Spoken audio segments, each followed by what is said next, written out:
আসসালামু আলাইকুম ওয়া রাহমাতুল্লাহি ওয়া বারাকাতুহু। আলহামদুলিল্লাহি ওয়া কাফা ওয়া সালামুন আলা ইবাদিহিল্লাযীনা ইসতাফা আম্মা বা'দ। ফাআউযু বিল্লাহি মিনাশ শাইতানির রাজীম। বিসমিল্লাহির রহমানির রহিম।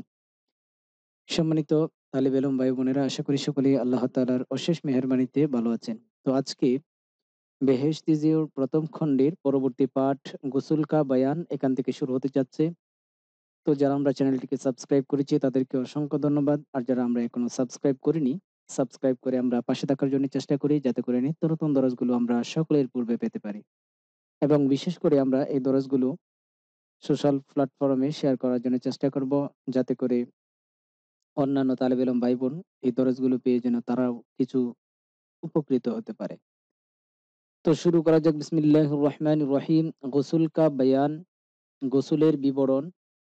মাসআলা নাম্বার ১, গোসল করনে ওয়ালি কো চাহিয়ে। আমরা এবারত শুদ্ধভাবে পড়ার জন্য চেষ্টা করব। গোসল করনে ওয়ালি কো চাহিয়ে, গোসল করনে ওয়ালার জন্য উচিত হচ্ছে বা প্রয়োজন কে পেহলে গঠ্ঠে তক দোনো হাত ধোবে, যে প্রথমে কনুই পর্যন্ত কবজি পর্যন্ত উভয় হাত ধৌত করবে। ফের ইস্তেঞ্জে কি জায়গা ধোবে, অতঃপর ইস্তেঞ্জার জায়গা ধৌত করবে। हाथ और इस्तेंजे की जगह पर नजासत हो तब भी और ना हो तब भी, অর্থাৎ হাত এবং ইস্তেঞ্জার জায়গার উপর যদি অপবিত্রতা থাকুক বা না থাকুক, হাত এবং ইস্তেঞ্জার জায়গার উপর অর্থাৎ নাপাকি থাকলেও এবং নাপাকি না থাকলেও আপনার কি করবে, প্রথমে কবজি পর্যন্ত কি করবে, হাত এবং ইস্তেঞ্জার জায়গা ধৌত করবে। হার হাল মে অর্থাৎ সর্বদাই বা সব সময়, উন দোনো কো পেহলে ধোনা চাহিয়ে, সর্বাবস্থায়, হার হাল মে সর্বাবস্থায়, উন দোনো কো ওই দুইটিকে অর্থাৎ হাত এবং ইস্তেঞ্জার জায়গা, পেহলে ধোনা চাহিয়ে প্রথম ধৌত করা উচিত। ফির জাহা বদন পর নাজাসত লাগি হো, অতঃপর যেখানে শরীরের উপর নাপাকি লেগে থাকবে, পাক করে অর্থাৎ পবিত্র করবে। ফের অজু করে, অতঃপর অজু করবে। और अगर किसी चौकी या पत्थर पर गुस्ल करते हो, অতঃপর ফের অজু করে, আচ্ছা সরি, আচ্ছা ফের অজু করে অতঃপর অজু করবে। और अगर এবং যদি কেসি চৌকি ইয়া পাত্তর পর, কোনো চৌকি অথবা পাথরের উপর গোসল করতি হো, যদি গোসল করে, তু ওযু করতে ওয়াক্ত, তখন ওযু করার সময় पैर भी ধো লেবে, অর্থাৎ পদদ্বয় কি ধৌত করে নেবে।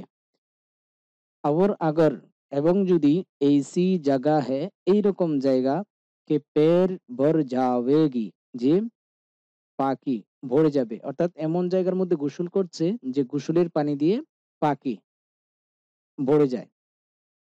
और गुस्ल के बाद फिर धोने पड़ेगी, এবং গোসলের পর পুনরায় ধৌত করতে হবে। তো সারা ওযু করে, তাহলে পরিপূর্ণ ওযু করবে। মগর पैर না ধোবে, কিন্তু পা ধৌত করবে না।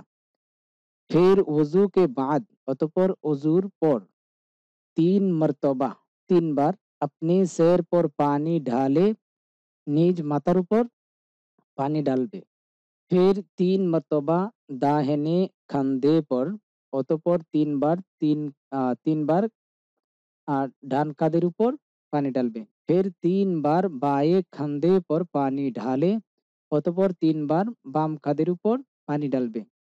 इसी तरह এরকম ভাবে কে সারে বদন পর পানি বেহ যাবে, এরকম ভাবে যে সমস্ত শরীরের উপর পানি পৌঁছে যায়।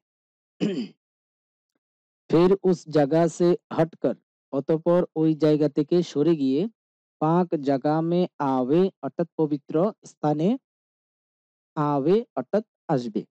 और फिर पैर धोवे এবং অতঃপর কি পা ধৌত করবে। और अगर वजू के वक्त এবং যদি অজু করার সময় पैर ধুলে ধুলে हो অর্থাৎ অজু করার সময় যদি পা ধৌত করে নেয় তো আব ধোনে কি হাজত নেই, তখন এখন আর ধৌত করার কি প্রয়োজন নেই। मसला नंबर 2, पहले सारे बदन पर अच्छी तरह হাত ফের লেবে। প্রথমে সমস্ত শরীরের উপর ভালোভাবে अच्छी तरह অর্থাৎ ভালোভাবে হাত ফের লেবে অর্থাৎ হাত বুলিয়ে নিবে। তব পানি বাহাবে, তখন পানি কি অর্থাৎ ঢালবে বা বাহাবে অর্থাৎ ছড়িয়ে দিবে আর কি।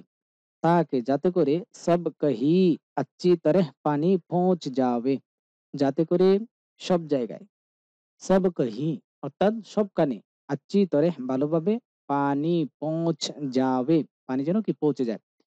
কহি শুকহা না রহে, কোথাও যেন শুকনা থেকে না যায়। मसला नंबर 3, गुस्ल का तरीका जो हमने अभी बयान किया सुन्नत के मुवाफिक है। গোসলের তরিকা নিয়ম বা পদ্ধতি যা আমরা এখন বয়ান করেছি অর্থাৎ পূর্বে, হ্যাঁ, সুন্নত কে মুওয়াফিক হ্যাঁ অর্থাৎ সুন্নত অনুযায়ী। उसमें से बाज़े चीज़ें फर्ज हैं অর্থাৎ ওইগুলোর মধ্য থেকে কিছু জিনিস ফরজ। কে বে উনকে গোসল দুরুস্ত নেহি হোতা, যে ওইগুলো ব্যতীত, বে উনকে ওইগুলো ব্যতীত গোসল দুরুস্ত নেহি হোতা অর্থাৎ গোসল কি হবে না, শুদ্ধ হবে না, সহি হবে না। আদমি নাপাক রেহতা হ্যায়, মানুষ অপবিত্র থাকে। और বাজে চিজে এবং কিছু সংখ্যক জিনিস সুন্নত হ্যাঁ অর্থাৎ সুন্নত আছে, অর্থাৎ কিছু সংখ্যক জিনিস ওজুর মধ্যে কি আছে ফরজ, আবার কিছু সংখ্যক জিনিস সুন্নত আছে। উনকে করনে সে সওয়াব মিলতা হ্যায়, ওইগুলো করার দ্বারাতে সওয়াব পাওয়া যায়। और अगर ना करे এবং যদি ওই কাজগুলো না করে তো भी गुस्ल हो जाता है, তাহলেও কি গোসল হয়ে যায়। ফরজ ফকত 3 চীজে है, ফরজ শুধুমাত্র, ফকত মানে শুধুমাত্র, তাহলে ফরজ শুধুমাত্র 3টি জিনিস। 1 নাম্বার ইস তরহ কুল্লি করনা, এরকম ভাবে কুলি করা, কে সারে মুহ মে পানি পৌঁছ যাবে, যে সমস্ত মুখের মধ্যে পানি পৌঁছে যায়। 2 নাম্বার নাক মে পানি ডালনা, অর্থাৎ নাকের মধ্যে পানি ঢালা। জাহাं तक নাক নরম হ্যায়, যতটুক পর্যন্ত নাক নরম অর্থাৎ নাকের ভিতরে আপনার নরম গোশত আছে ওই পর্যন্ত পানি পৌঁছাতে হবে, ঠিক আছে। 3 নাম্বার হচ্ছে সারে বদন পর পানি পৌঁছানা, অর্থাৎ সমস্ত শরীরের উপর পানি পৌঁছানো। এই তিনটি হচ্ছে আপনার গোসলের কি ফরজ। এই তিনটির মধ্য থেকে যদি কোনো একটা আদায় না করে তাহলে কিন্তু গোসল হবে না। আর সুন্নতের ক্ষেত্রে বলা হয়েছে যদি আদায় করে সুন্নত তাহলে সওয়াব পাওয়া যাবে, আর যদি আদায় না করে তাহলে আপনার সওয়াব পাবে না, কিন্তু অজু গোসল হয়ে যাবে। আচ্ছা, 4 নাম্বার মাসআলা, গোসল করতে ওয়াক্ত, গোসল করার সময় কিবলা কি তরফ কো মুহ না করে, অর্থাৎ কিবলার দিকে মুখ ফিরাবে না। আর পানি বহুত জিয়াদা না ফেঁকে, এবং পানি অনেক বেশি কি ফেঁকে অর্থাৎ ঢালবে না আর কি, না ফেঁকে অর্থাৎ ছিটাবে না অর্থাৎ ঢালবে না আর কি, সরি। और না বহুত কম লেবে, এবং একেবারে কি কম নিবে না। কি अच्छी तरह গোসল না কর সকে, যে ভালোভাবে গোসল না করতে পারে, এরকম একেবারে অল্প পানি নিয়ে কোনোভাবে সারছে এরকম না। और ऐसी जगह গোসল করে, এবং এইরকম জায়গায় গোসল করবে কে উসকো কুই না দেখে, যে ওই ব্যক্তিকে অর্থাৎ গোসলকারী ব্যক্তিকে যেন কেউ না দেখতে পায়। और গোসল করতে ওয়াক্ত, এবং গোসল করার সময় বাতে না করে অর্থাৎ কথাবার্তা বলবে না। और গোসল কে বাদ, এবং গোসলের পর কিসি কাপড়ে সে অর্থাৎ কোনো কাপড় দ্বারা अपना बदन पोंछ डाले, নিজ শরীর মুছে নিবে। और बदन ढकने में बहुत जल्दी करे, এবং শরীর ঢাকার ক্ষেত্রে উভয় কি তাড়াতাড়ি করবে। यहाँ तक के এমনকি अगर वजू करते वक्त যদি অজু করার সময় पैर ना ধুয়ে हो, যদি পাও ধৌত করেনি এরকম যদি হয়, তো গোসল কি জায়গা সে হটকর, তাহলে গোসলের জায়গা থেকে সরে গিয়ে, হটকর মানে কি সরে গিয়ে, পেহলি আপনা বদন ঢাকে, প্রথমে নিজ শরীর ঢাকবে, ফের দোনো पैर ধোবে, অতঃপর উভয় পা ধৌত করবে। সেই মাসআলাটা হয়তো অনেকে বুঝেন নাই, যে গোসল করার সময় যদি কোনো একটা উঁচু জায়গার মধ্যে গোসল করে, কোনো একটা পাথর বা কোনো একটা উঁচু স্থান, যেখানে গোসল করার পর যে গোসলের যে পানিটা আছে এটা আ জমে থাকে না। যদি উপরে করা হয় তাহলে সেখানেই ওযু করতে পারবে, সেখানেই পা ধৌত করতে পারবে, সমস্যা নাই। কারণ ওইখানে তো আর শরীরের যে মায়ে মুস্তামাল যে পানিটা আছে সেটা তো আর সেখানে জমা থাকবে না, সেটা তো চলে যাবে। আর যদি এইরকম জায়গা হয়, নিচু জায়গা বা গর্ত বা যেখানে পানি, গোসলের পানি জমে থাকে, জমাট বেঁধে থাকে, ওইখানে যদি গোসল করে, গোসল করার পর পা ওইখানে ধৌত করবে না। বরং গোসলের শেষে অন্য একটা জায়গার মধ্যে, পবিত্র একটা স্থানের মধ্যে গিয়ে আপনার পা ধৌত করবে। আচ্ছা, মাসআলা নাম্বার ৫, अगर तन्हाई की जगह हो, যদি নিরালা, নিরালা বা একাএকি জায়গা হয়, যাহা কোই না দেখ পাবে, যেখানে কেউ দেখতে পাবে না, তো নঙ্গে হোকর নহানা ভি দুরুস্ত হ্যায়, তখন উলঙ্গ হয়ে গোসল করাটাও এটা কি আছে জায়েজ আছে। চাহে কাড়ে হোকর নহাবে ইয়া बैठकर, চায় দাঁড়িয়ে গোসল করুক অথবা বসে, এটা কি জায়েজ আছে। और चाहे गुसल खाना की ছাদ পাটে হো ইয়া না পাটে হো, এবং চাहे গোসলখানার যে ছাদ আছে, হ্যাঁ, ঘরের যে ছাদ, সেটা ফাটা হোক অথবা ফাটা না হোক। লেকিন কিন্তু बैठकर नहाना बेहतर है, কিন্তু বসে গোসল করা এটা হচ্ছে কি উত্তম। কিউকে কেননা উসমে পর্দা জিয়াদা হ্যায়, কেননা সেটার মধ্যে পর্দা কি একটু বেশি হয়ে থাকে। और नाफ से लेकर घुटने के नीचे तक, এবং নাফ থেকে নিয়ে টাকনু পর্যন্ত दूसरे औरत के सामने भी बदन खोलना गुनाह है, অন্য মহিলার সামনেও শরীর খোলা এটা হচ্ছে কি পাপ, গুনাহ। अगर औरतें दूसरी के सामने बिल्कुल नंगी होकर नहाती है, যদি মহিলাগণ অন্য কারো সামনে একেবারে উলঙ্গ হয়ে গোসল করে, এ বুড়ি, এ বুড়ি, বুড়ি এটা অনেক কি মন্দ। আর বেগাইরতি কি বাত है, এবং এটা হচ্ছে বেগাইরত এর বিষয়, অর্থাৎ গায়রত, যার ভিতরে কি গায়রত নাই আর কি, নিজের মান মর্যাদা যে রক্ষা করতে পারে না, সেটাকে বলা হয় বেগাইরত। আচ্ছা, मसला नंबर 6, जब सारे बदन पर पानी पड़ जावे और कुल्ली कर ले और नाक में पानी डाल ले, तो गुस्ल हो जावेगा। যখন সমস্ত শরীরের উপর পানি পড় যাবে, অর্থাৎ পড়বে আর কি, পড়ে যাবে। আবার কুল্লি করলে, এবং কুলি করে নিবে, আর নাক মে পানি ডাললে, এবং নাকের মধ্যে পানি ঢেলে নিবে, তো গোসল হো যাবেগা, তখন গোসল হয়ে যাবে।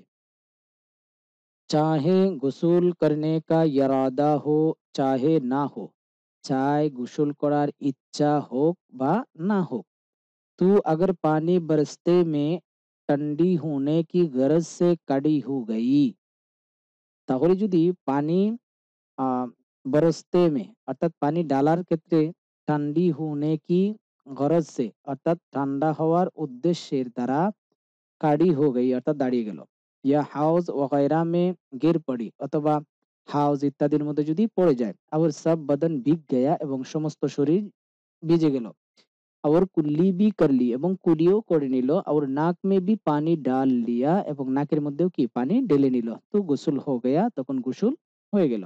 उसी तरह ওইরকম ভাবে গোসল करते वक्त कलिमा पढ़ना या पढ़कर पानी पर दम करना भी जरूरी नहीं, গোসল করার সময় কালিমা পড়া অথবা পড়ে পানির উপর দম করা এটা কি জরুরি নয়। चाहे कलीमा पढ़े या ना पढ़े, चाहे कलीमा पढ़ुक अथवा ना पढ़ुक, हर हाल में आदमी पाक हो जाता है। সর্বাবস্থায় মানুষ পবিত্র হয়ে যায়। বলকে নহাতে वक्त বরং গোসল করার সময় কালিমা या और कोई दुआ ना पढ़ना बेहतर है। কালিমা অথবা অন্য কোনো দোয়া না পড়াই উত্তম। उस वक्त कुछ ना पढ़े অর্থাৎ ওই গোসলের সময় কোনো কিছু কি পড়বে না। मसला नंबर 7, अगर अगर बदन भर में बाल बराबर भी कोई जगह सूखी रह जावेगी, अर्थात अगर बदन भर में बाल बराबर अगर बदन भर में बाल बराबर भी कोई जगह सूखी रह जावेगी, যদি শরীরের উপর অর্থাৎ শরীরের মধ্যে যদি চুল পরিমাণ বাল বরাবর ভি অর্থাৎ চুল পরিমাণও কুই জায়গা শুকিয়ে রহ যাবে, যদি শুকনা থেকে যায় তো গোসল না হোগা তাহলে গোসল হবে না। উসি তরহ এরকম ভাবে अगर গোসল করতে वक्त যদি গোসল করার সময় कुल्ली करना भूल गई या नाक में पानी नहीं डाला तो भी গোসল नहीं हुआ, অর্থাৎ যদি গোসল করার সময় কুলি করা ভুলে গেল অথবা নাকের মধ্যে পানি ডালেনি তখনও কি হবে না, তু বি গোসল নেহি হুয়া তখনও কি গোসল হয়নি, কারণ এগুলো হচ্ছে ফরজ। ফরজ যদি ছুটে যায় তাহলে তো কি হবে না, গোসল হবে না। মাসআলা নাম্বার 8, अगर গোসল के बाद याद आवे, যদি গোসল করার পর ইয়াদ আवे যদি স্মরণে আসে कि फुलानी जगह सूखी रह गई, যে অমুক জায়গা শুকনা রয়ে গেছে, তো ফের সে নহানা ওয়াজিব নেহি, তাহলে পুনরায় গোসল করাটা কি নয়, ওয়াজিব নয়। বলকে বরং যাহা সুকহা রহ গয়া থা, বরং যেখানে শুকনা রয়ে গেছিল উসি কো ধু লেবে, ওই জায়গাটা কি করবে, ধৌত করে নেবে। লেকিন কিন্তু ফকত হাত ফের লেনা কাফি নেহি হ্যাঁ, শুধুমাত্র হাত ভুলিয়ে নেওয়া বা মাসে করা বা স্পর্শ করার দ্বারাতে কি যথেষ্ট হবে না। বলকে বরং থোড়া পানি লেকর, বরং অল্প পানি নিয়ে উস জায়গা বহানা চাহিয়ে, ওই জায়গায় প্রবাহিত করা বা ঢালা এটা জরুরি। और अगर कुल्ली करना भूल गई, এবং যদি কুলি করা ভুলে যায়,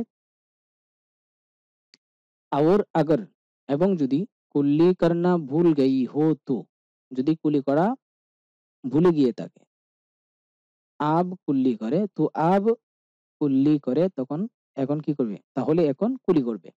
अगर नाक में अगर नाक में पानी ना डाला हो, যদি নাকের মধ্যে পানি না ঢেলে থাকে তো আব ডাললে তাহলে এখন স্মরণে আসার সাথে সাথে ঢেলে নিবে। গরজ সার কথা যে जो चीज रह गई हो, যে জিনিস রয়ে গেছে, আব উসকো করলে এখন ওইগুলো কি করে নিবে। যদি নাকের মধ্যে পানি ঢালতে ভুলে গিয়ে থাকে তাহলে নাকের মধ্যে পানি ঢালবে। আর যে অঙ্গ প্রত্যঙ্গ ভুলে যাবে দোয়ার ক্ষেত্রে, ওইটা স্মরণে আসার সাথে সাথে সেটা কি করবে, আবার পুনরায় আদায় করে নেবে। নয়ে সেরে সে গোসল করনে কি জরুরত নেহি হ্যাঁ, অর্থাৎ নয়ে সরে সে অর্থাৎ নতুন ভাবে শুরু করে নতুন ভাবে আবার আহ শুরু থেকে গোসল করা এটা কি জরুরি নয়। मसला नंबर 9, अगर किसी बीमारी की वजह से सिर पर पानी डालना नुकसान करे, যদি কোনো অসুস্থতার কারণে মাথার উপর পানি ডালা এটা যদি কি ক্ষতি করে, যে মাথার উপর পানি ডাললে এটা কি হবে, ক্ষতি হবে। और सिर छोड़कर सारा बदन धो लेवे, এবং মাথা ব্যতীত और सिर छोड़कर এবং মাথা মাথা ব্যতীত সারা বদন ধু লেবে সমস্ত শরীর যদি কি ধৌত করে নেয়, তব भी গোসল দুরুস্ত हो गया, তখনও কি গোসল দুরুস্ত হয়ে যাবে, সঠিক হয়ে যাবে, কারণ সে হচ্ছে কি মাজুর। লেকিন কিন্তু জব अच्छी हो जावे, কিন্তু যখন ভালো হয়ে যাবে তো আব সের ধু ঢালে, তাহলে এখন মাথাকে ধৌত করে নিবে ভালো হওয়ার পর। ফির সে নহানে কি জরুরত নেহি है, পুনরায় গোসল করা এটা কি জরুরি নয়। নোট, মাসআলা নাম্বার 10, সফা নাম্বার 125 पर दर्ज किया गया। अच्छा, मसला नंबर 11, अगर सिर के बाल खुंदे हुए ना हो तो सब बाल भिगवाना और सारी जड़ों में पानी पहुंचाना फर्ज है। अगर सिर के बाल खुंदे खुंदे हुए না हो, যদি মাতার সমস্ত যদি মাতার চুল যদি নেড়া, অর্থাৎ মাথা যদি এক কথায় কি নেড়া না থাকে, অর্থাৎ মাথা যদি না ছিলে আর কি, এমত এমত যদি না হয়, তো সব বাল বিগুয়ানা, তাহলে সমস্ত চুল ভিজানো, আর সারি জড়ু মে পানি পৌঁছানো, এবং সমস্ত চুলের গোড়ায় পানি পৌঁছানো, এটা হচ্ছে কি ফরজ, অর্থাৎ ফরজ হ্যাঁ, অর্থাৎ ফরজ। এক বাল বি সুখা রহ গয়া, এক চুল পরিমাণও শুকনা রয়ে গেল। या एक बाल की जड़ में पानी नहीं पहुंचा, অথবা এক চুলের গোড়ায়, জড় মে মানে গোড়ায়, পানি नहीं पहुंचा অর্থাৎ পানি কি পৌঁছেনি, তো গোসল না হোগা, তাহলে গোসল হবে না। অনেক সতর্ক।